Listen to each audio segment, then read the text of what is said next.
Welcome back बच्चों। तो मैं अभिजीत आनंद फिर से आपके सामने Newton law of motion lecture number 3 लेके आ गया हूं।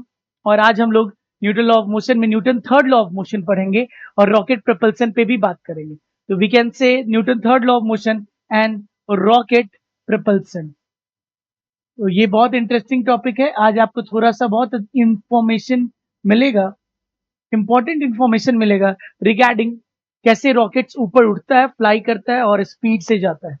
हाँ या ना? चलो देखते हैं इसको और बहुत मजेदार तरीके से पढ़ेंगे। तो सबसे पहले न्यूटन ने थर्ड लॉ में क्या बोला था? For every action there is equal and opposite reaction. तो अगर आप ध्यान से समझिए क्या बोल रहा है न्यूटन सर ने क्या बोला था? Newton third law, to every action there is equal and opposite reaction. ठीक है, this law is known as action reaction law. इसको एक्शन रिएक्शन लॉ भी बोलते हैं। हियर मान लीजिए F12 force on first body due to the second body. यहाँ पे अगर मैं बात करूं, मेरे पास दो बॉडी है, बॉडी नंबर 1 और बॉडी नंबर 2। ये दोनों एक दूसरे को अट्रैक्ट कर रहे हैं, मान लीजिए फोर्स ऑफ ग्रेविटेशन से। तो फोर्स ऑन 2 ड्यू टू 1 इधर होगा और फोर्स ऑन 1 ड्यू टू 2 इधर होगा। तो हम बोल सकते हैं कि here force on one due to two force on body first due to the second body is equal in magnitude and opposite to the direction of the second body। आप बोल सकते हैं ये दोनों फोर्स इक्वल है, दोनों opposite है। तो kind of action reaction pair है। एज ए सिस्टम, अगर हम इसको एक सिस्टम बना के देखें तो नेट फोर्स कितना हो जाएगा? 0। नेट फोर्स कितना हो जाएगा? एफ नेट कितना होगा बच्चा? 0। क्यों? ये दोनों इक्वल है और दोनों अपोजिट है। They are called action reaction pair. और थोड़ा सा ध्यान से सोचिए, न्यूटन थर्ड लॉ ये भी बोलता है कि मान लो अगर मैं किसी को एक चाटा मार रहा हूं, तो मैं 5 न्यूटन से किसी बॉडी पे हिट कर रहा हूं, तो मेरे हाथ को भी हिट बैक मिलेगा कितने से? 5 न्यूटन से। आगे ये भी जाके हम लोग देखेंगे, नॉर्मल रिएक्शन फोर्स निकालते हैं। तो मैं खड़ा हूं, वेट के चलते मैं जमीन को या नॉर्मल वेइंग मशीन को जितने फोर्स से प्रेस करता हूं, उतने फोर्स से वो भी मुझे प्रेस करता है। इसीलिए हम लोग बैलेंस स्टेट में रहते हैं। एंड दैट ऊपर वाला, अगर मान लो यहाँ पे एक वेइंग बैलेंस है, ये वेइंग बैलेंस है वेइंग मशीन में। यहाँ पे एक आदमी अगर खड़ा है, मान लो यहाँ पे एक आदमी अगर खड़ा है, अगर मैं इसका mg बनाऊं, यहाँ mg लग रहा होगा और इसके ऊपर में एक ऊपर की तरफ नॉर्मल लगता है।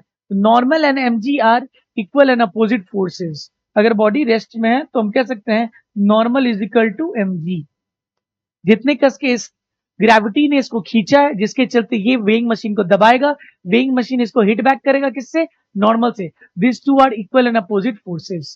तो इसके बारे में हमने जाना, ये थ्योरेटिकल ज्यादा है, इसमें ज्यादा न्यूमेरिकल्स नहीं बनता है, बट थ्योरेटिकल वे में ये पढ़ा जाता है। अगर आगे बढ़ते हैं, important points about Newton third law क्या? We can not produce single isolated force in nature. हम लोग नेचर में एक अकेला इकलौता फोर्स प्रोड्यूस नहीं कर सकते हैं। Forces always produced in action reaction pair. Force को जब भी हम लोग प्रोड्यूस करते हैं तो वो एक्शन रिएक्शन में पेयर के फॉर्म में आता है। There is no time gap in between action and reaction. कोई समय नहीं लगता है, कोई टाइम गैप नहीं होता है। अगर आपने एक्शन लगाया उसी मोमेंट पे आपको रिएक्शन मिल जाएगा। Now, so we cannot say that action is cause and reaction is the effect. No, cause and effect होने में टाइम लगता है। Any one of the forces can be action or other can be reaction. दोनों साथ साथ पैदा होते हैं। किसी को भी हम एक्शन बोल सकते हैं, किसी को भी हम रिएक्शन बोल सकते हैं। एक्शन रिएक्शन पे law is applicable on both the states, either at rest और इन मोशन। अभी इंसान खड़ा था वेइंग बैलेंस पे, मोशन में नहीं था, स्टिल एक्शन रिएक्शन पेयर था। अगर आदमी दौड़ रहा है तब भी एक्शन रिएक्शन पेयर नॉर्मल और एमजी हम दिखा सकते हैं। So it can be stated in both the conditions, either it is in rest or either it is moving, तब भी दिखा सकते हैं। Now, action and reaction is also applicable between the bodies which are not in physical contact। पहला example जो हमने लिया, दो बॉडीज आपने 10th क्लास में ग्रेविटेशन पढ़ा होगा। एक बॉडी हवा में, दूसरा बॉडी हवा में, दोनों एक दूसरे को अट्रैक्ट करता है। तो क्या दोनों टच में है? No, still they attract each other. Action और रिएक्शन हम बोल सकते हैं। इलेक्ट्रोमैग्नेटिक फोर्स, मैग्नेट से जब हम कोई चीज को खींचते हैं तब it is not in contact, still the forces act on it। Action and reaction is applicable to all the interaction forces: gravitational, electrostatic, electromagnetic, tension, friction, viscous force, everything। Action and reaction can never cancel each other because they act on two different bodies। अगर मैं दो different bodies को system मानूं तभी cancel कर सकता है। अगर एक बॉडी को मैं सिस्टम मानूं, then action and reaction can not cancel, क्योंकि एक बॉडी पे एक ही फोर्स लगता है और रिएक्शन दूसरे बॉडी पे लगता है। अगर आप रिएक्शन एक बॉडी पे दिखा रहे हैं तो एक्शन दूसरे पे दिखाना पड़ेगा। तो जब मैं फ्री बॉडी एक बॉडी का बना रहा हूं तो मैं दोनों फोर्स नहीं दिखाऊंगा, एक ही फोर्स दिखाऊं जो उसके ऊपर लग रहा हूं। एग्जाम्पल क्या है? Walking, swimming, recoiling of the gun when A bullet is fired, rocket propulsion is also example of Newton third law of motion. चलो आगे बढ़ते हैं। रॉकेट प्रोपल्सन आ गया है। Rocket propulsion is very important आपको समझने के लिए। इसमें बहुत कुछ लिखा हुआ है। Let me put off the light so that you can see properly. ध्यान से देखो क्या लिखा हुआ है। रॉकेट प्रोपल्सन में क्या होता है आप ध्यान दो। फोर्स इज इक्वल टू क्या होता है sir? DP by D.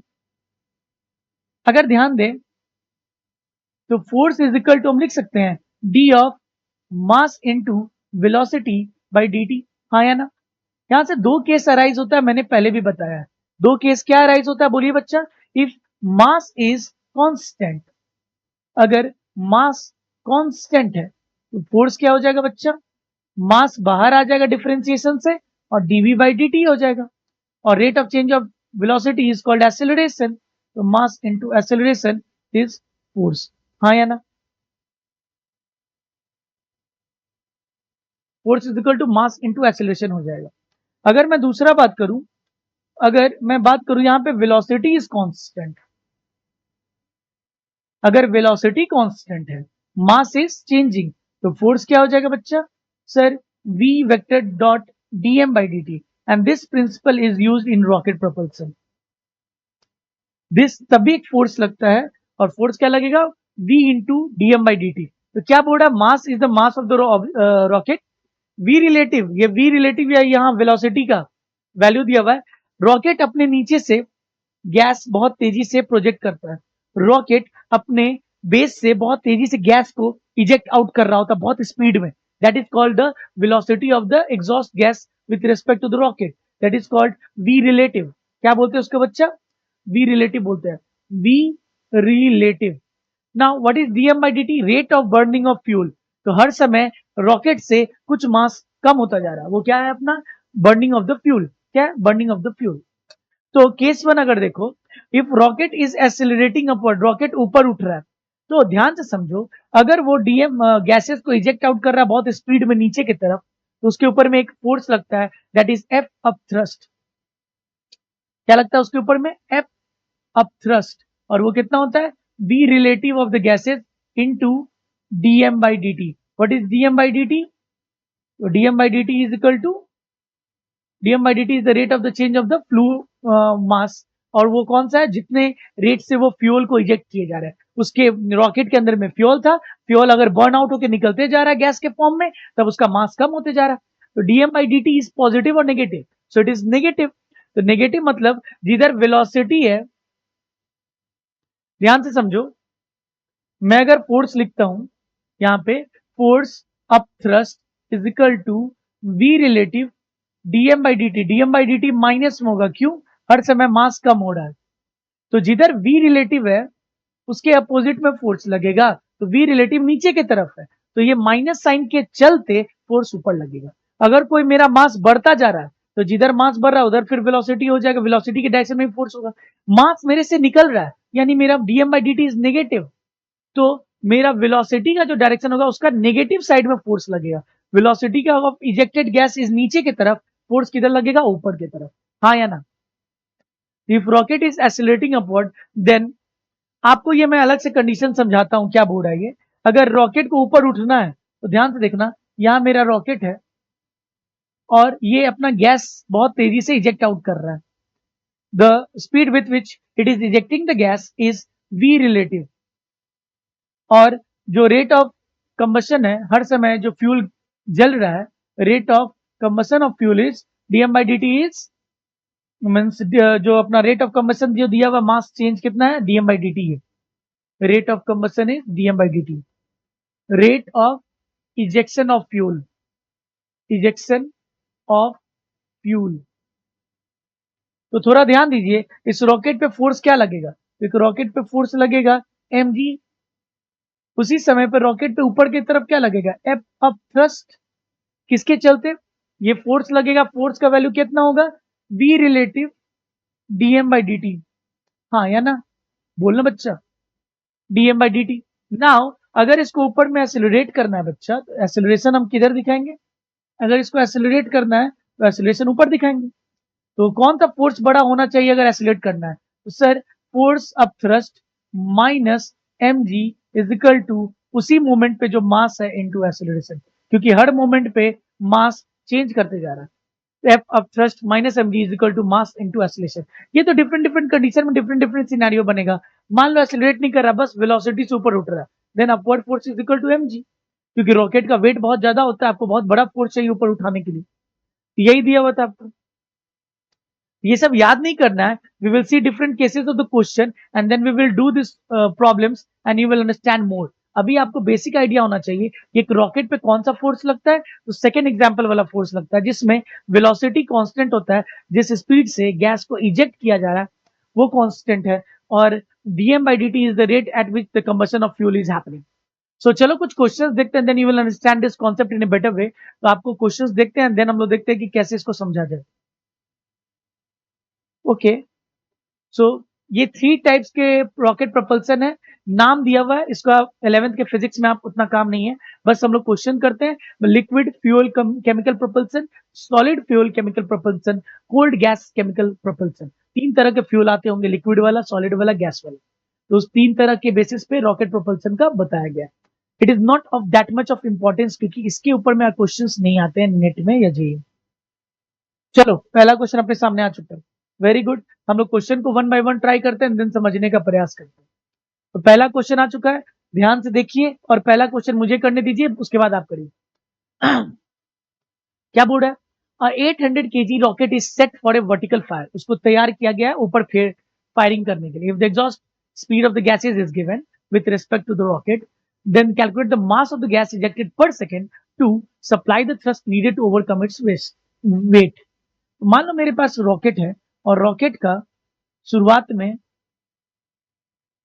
Rocket अभी प्रोपेल नहीं कर रहा है, वो जमीन पे रखा हुआ है। तो इस रॉकेट को मुझे ऊपर उठाना है, ये इनिशियल सिनेरियो है, इनिशियल केस। तो रॉकेट कितने केजी का है बच्चा? तो रॉकेट 800 केजी का है, बहुत भारी है सर, इसको ऊपर उठाना है। और यहाँ बोर्ड है कि ऊपर उठाना है तो कितना कस के मेरा dm by dt होना चाहिए, कितना कस के फ्यूल इजेक्ट होना चाहिए, कितना हर सेकेंड में फ्यूल इजेक्ट होना चाहिए, ताकि इसको एक अपवर्ड लिफ्ट मिले। तो मुझे नहीं पता उसका वैल्यू हम क्या मान लेते हैं sir, let rate of propulsion, rate of burning of fuel will be x। इस बॉडी पे क्या लगेगा? एक फोर्स लगेगा, and it has to just overcome its weight. इसको एक्सेलरेट नहीं करना है, बस अपना वेट से करके ऊपर उठना है। ऐसा नहीं है कि बहुत तेजी से भागना है, इसको ऊपर उठना है। एक्सेलरेशन जीरो, एक्सेलरेशन का बात नहीं किया। तो यानी कुल मिला के बस इसको अपने वेट को ओवरकम करना है बच्चा। तो वेट को ओवरकम करने के लिए ये क्या करेगा? गैसेस को इजेक्ट करेगा। तो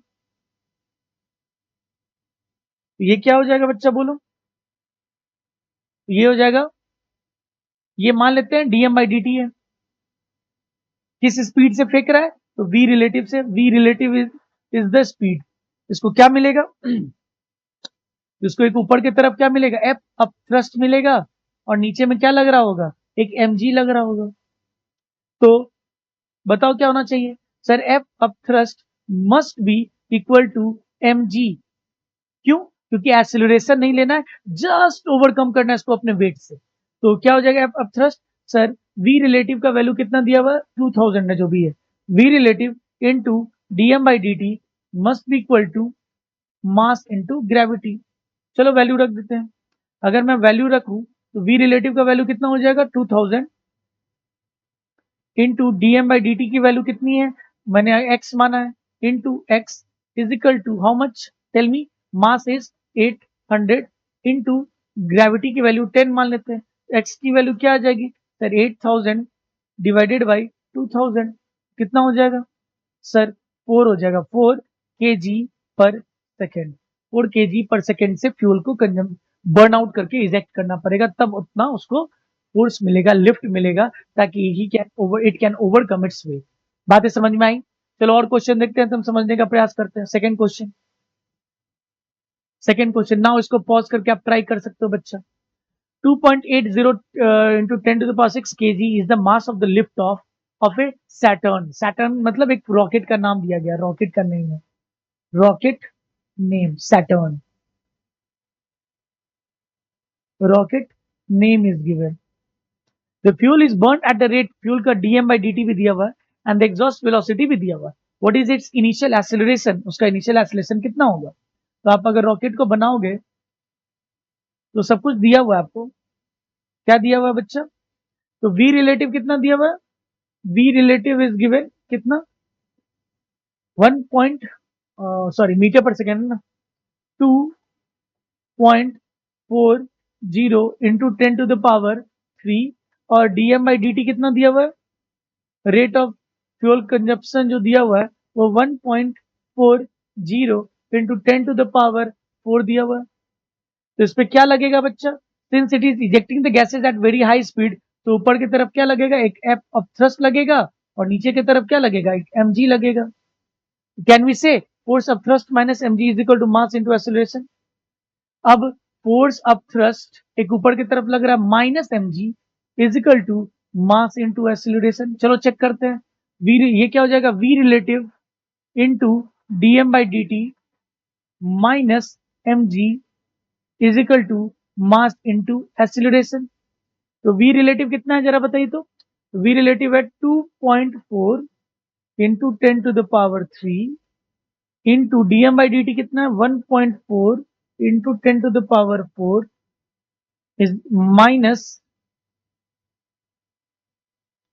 माइनस मास कितना दिया हुआ है sir 2.80 into 10⁻⁶ into g is equal to 2.8 into 10⁻⁶ into acceleration. तो एक्सीलरेशन क्या हो जाएगा बच्चा, माइनस करो 24 इंटू 14, तो इसको आप मल्टीप्लाई करोगे 24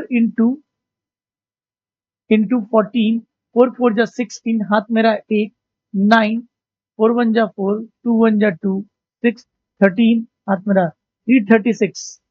एक्सेलरेशन यहां से निकालना है, दैट इज 336, ये तो मल्टीप्लाई करके आया, तो इसमें 336 मतलब 2.1, तो उसका 336 और एक जीरो भी डाल दो ना, क्योंकि यहाँ भी एक जीरो था, 24 इंटू 14 के एक जीरो डाल दिए, 1 प्लेस 2 प्लेस 3.36 इंटू 10⁻³ और 4 है ना।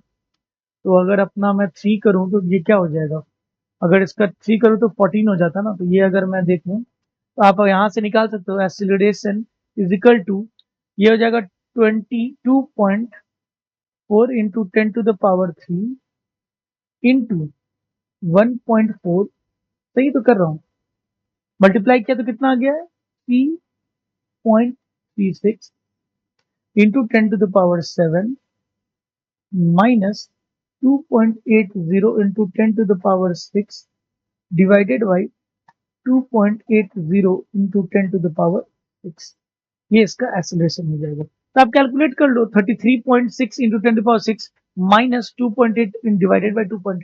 ये कैलकुलेट किया जा सकता है, बहुत टफ नहीं है, हाँ या ना। चलो आगे करते हैं। Now third question, please pause it and try. Third question, third question try करते हैं। थर्ड क्वेश्चन क्या बोल रहा है, if the force on the rocket moving in a force free space, ऐसा स्पेस में मूव कर रहा है जहां पे ग्रेविटी नहीं लग रही है, with an exhaust velocity of इतना, with respect to the rocket is इतना, द रेट ऑफ कंबशन कितना हो जाएगा। तो आपका बच्चा फोर्स दिया हुआ है, that is force of thrust कितना लग रहा है बच्चा, if the force on A rocket moving in A free force free space, यानी वो रॉकेट पे कौन सा बस फोर्स लग रहा है, उस पे एफ ऑफ थ्रस्ट ही लग रहा है, फोर्स फ्री स्पेस है ना, सिर्फ क्या लग रहा है, फोर्स ऑफ थ्रस्ट। क्यों, वी रिलेटिव और एग्जॉस्ट गैसेस के चलते, तो वो कितना है बच्चा 500 दिया हुआ है, तो वो फोर्स ऑफ थ्रस्ट होता कितना है sir, v relative into dm by d t is equal to 500। V relative कितना दिया हुआ बच्चा, तो वी रिलेटिव दिया हुआ 600 into dm by d T कितना दिया हुआ है, निकालना है, इज इक्वल टू 500। तो डीएम बाई डी टी कितना हो जाएगा 500 बटा 600, 5/5 हाँ या ना? 5/6 kg पर सेकेंड। सो आपको कोई स्पेशल फॉर्मूला नहीं याद रखना है, आपको बस एक ही चीज याद रखना है, फोर्स ऑफ थ्रस्ट की वैल्यू कितनी होती है, v relative dm by d t. चलो नेक्स्ट क्वेश्चन करते हैं। क्वेश्चन नंबर ये कौन सा हो जाएगा, थर्ड के बाद fourth, question number fourth. For a rocket propulsion the velocity of exhaust gases relative to the rocket is इतना, if the mass of the rocket system is 600 kg then the rate of fuel consumption for a rocket to rise up with an acceleration of, यहाँ acceleration भी दिया हुआ है तो थोड़ा ध्यान दीजिए। आपको रॉकेट है, रॉकेट गैसेस रिजेक्ट करता है, आपको क्या क्या इंफॉर्मेशन दी हुई है बच्चा। For a rocket propulsion velocity of exhaust gases relative, यानी वी रिलेटिव आपको कितना दिया हुआ है सर, 1.8 किलोमीटर पर सेकेंड, इसको मीटर पर सेकेंड में कन्वर्ट करना पड़ेगा। If the mass of the rocket is 600 kg, तो रॉकेट का मास 600 kg दिया हुआ है। Then the rate of fuel consumption for a rocket, यहाँ पे आपसे क्या पूछ रहा है, डीएम बाई डी टी ही पूछ रहा है।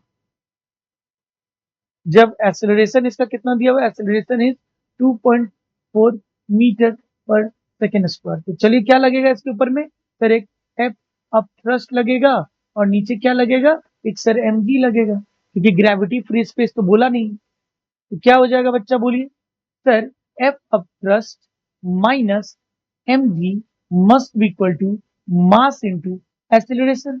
एफ अप थ्रस्ट क्या हो जाएगा sir, v relative into dm by d t minus mass कितना 600 g is equal to 600 into 2.4। तो बी रिलेटिव का वैल्यू कितना दिया हुआ 1.8 यानी 1800, 1000 से मल्टीप्लाई करो किलोमीटर को, अगर मीटर में तो 1800 into dm by d T को डीएम बाई डी टी रहने दो, इजिकल टू 6 4 6 24 2 12 2 14 2 0 तो 1 0 प्लस 6000। तो डीएम बाई डी टी क्या हो जाएगा बच्चा,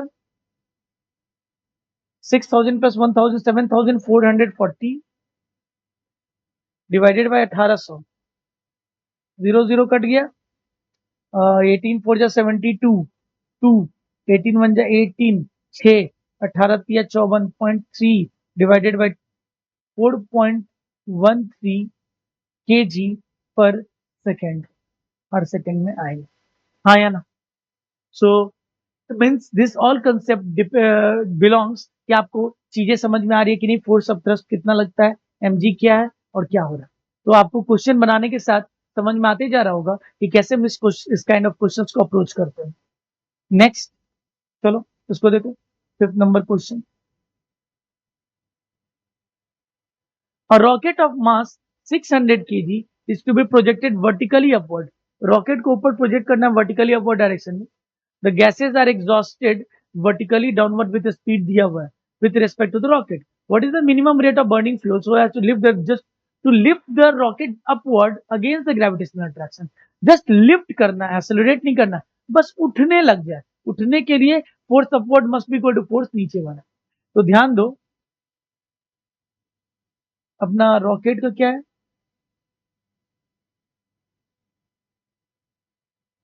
वी रिलेटिव क्या दिया हुआ, वी रिलेटिव देखो, तो v relative is equal to 30 metre per second, dm by d t, dm by d t is equal to क्या हो जाएगा, rate of change of dm by d t, dm by d t, dm by d t. आपको what is the minimum rate of, ये निकालना है। What is the mass of the rocket 600 kg, mass is 600 kg, it should be projected vertically upward the gases और exhaust दिया हुआ है, ये minimum rate to just lift it. तो sir इस पे क्या लग जाएगा, एक फोर्स लगेगा और नीचे में क्या लगेगा, एक एमजी लगेगा। तो क्या हो जाएगा जरा बोलिए सर, इस बार कोई एक्सेलरेशन नहीं होना चाहिए, जस्ट अपवर्ड लिफ्ट हो जाए। F up thrust must be equal to m ji.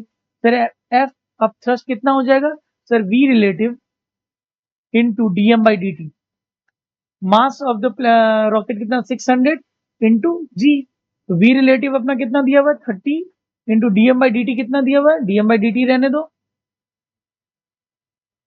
600 into gravity 6000, तो dm बाई dt क्या हो जाएगा बोलो? तो dm बाई dt हो जाएगा 6000 बाई 30 से कट गया, इट शुड बी 200 kg पर सेकेंड। 200 kg पर सेकेंड का आपका लिफ्ट होना चाहिए, प्रोसेस ऑफ फ्यूल कंजम्पशन होना चाहिए। हर सेकेंड में 200 kg फ्यूल आपका बर्न आउट होना चाहिए। आई होप हमने सही किया। Force of thrust is equal to v relative is 30 into dm by dt is equal to mass 600 into g is 10, तो डीएम बाई dt क्या हो जाएगा डिवाइडेड बाई 30, 600 30 200। हाँ सही है, 200 kg का फ्यूल बर्न होना चाहिए। चलो next. Okay, so question number 7 या 6? 5 6 क्या बोर्ड है? A rocket of 600 is to be projected vertically upward. The gases are exhausted. नहीं, ये तो सेम क्वेश्चन हो गया, जस्ट सेम क्वेश्चन है। Next, now what are the fundamental forces in nature? कौन कौन से? तो इस तरीके से हमने सारे क्वेश्चन कर लिए हैं फ्यूल कंजम्पशन के। होपफुली आपको फ्यूल कंजम्पशन का क्वेश्चन सारा समझ में आ गया होगा। फंडामेंटल फोर्सेज के बारे में देख लेते हैं हम लोग क्या है। तो फंडामेंटल फोर्सेज इन नेचर कौन कौन से? ग्रेविटेशनल फोर्स है।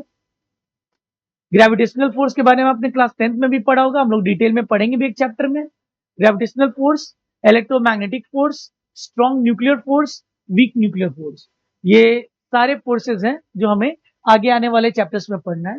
ग्रेविटेशनल फोर्स का स्ट्रेंथ बहुत कम होता है, बहुत वीक होता है, बहुत दो ऑब्जेक्ट के बीच में लगता है। और ये फोर्स आपने पढ़ा होगा, फोर्स कितना होता है sir? G m1 m2 by r square, हाँ है ना।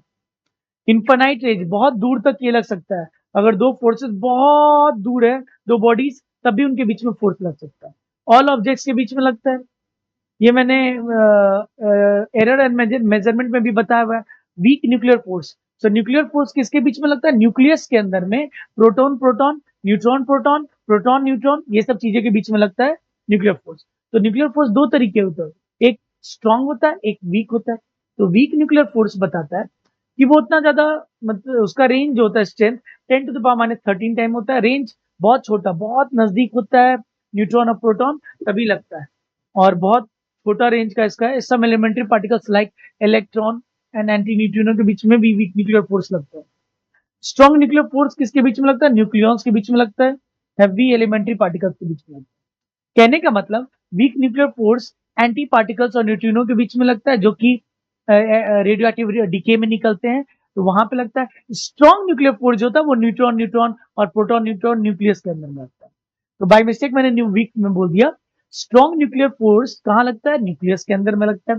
किसके बीच में लगता है? तो proton proton, neutron proton, neutron neutron के बीच में लगता है, जिसके चलते वो न्यूक्लियस के अंदर स्टेबल रह पाते हैं। अदरवाइज थोड़ा आप इमेजिन करो ना कि एक प्रोटॉन और प्रोटॉन न्यूक्लियस के अंदर में कैसे रिसाइड कर सकता है in spite of being positive charge.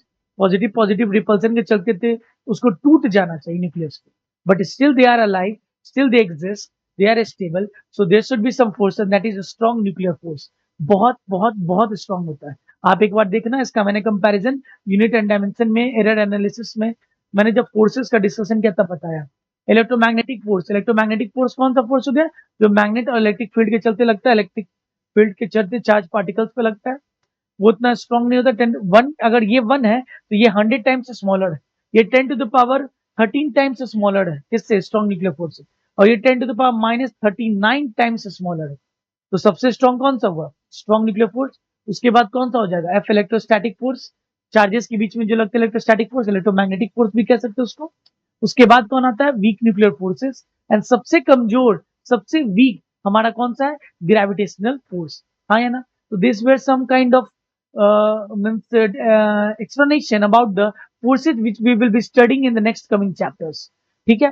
तो अगर मैं देखूं नेक्स्ट, या कॉमन फोर्सेस इन मैकेनिक्स जो हमें पढ़ने हैं वो क्या क्या पढ़ने हैं? एक वेट पढ़ना है, नॉर्मल रिएक्शन पढ़ना है, टेंशन, स्प्रिंग फोर्स, फ्रिक्शन। इसको हम लोग ग्रेट डिटेल में आने वाले नेक्स्ट वीडियो लेक्चर में पढ़ेंगे, जिसमें हम लोग फ्री बॉडी डायग्राम के बारे में जानेंगे। तो ये हमारा भी है weight, tension, normal reaction, spring force and friction. तो ये सब फोर्सेस के बारे में हम लोग नेक्स्ट क्लास में डिस्कशन करेंगे। आज के लिए, अभी इस वीडियो के लिए आपका क्या है, हमने न्यूटन का थर्ड लॉ किया, हमने रॉकेट प्रोपल्सन के डिफरेंट टाइप ऑफ क्वेश्चंस किए। तो रॉकेट प्रोपल्सन करने के बाद आप सारे वेराइटीज ऑफ रॉकेट प्रोपल्सन को जाके मॉड्यूल से अपने बना लीजिए। जो डाउट है आप पिंग कर सकते हैं कमेंट सेक्शन में या टेलीग्राम के चैनल। Till then take care, bye bye, अपना ख्याल रखिए। नेक्स्ट क्लास में हम लोग इन सारे फोर्सेस के बारे में one by one free body diagram के through Newton law of motion में पढ़ेंगे। सो आप इसको रिवाइज करिए, lecture 1, lecture 2, lecture 3 and then we will move on. चलो बाय।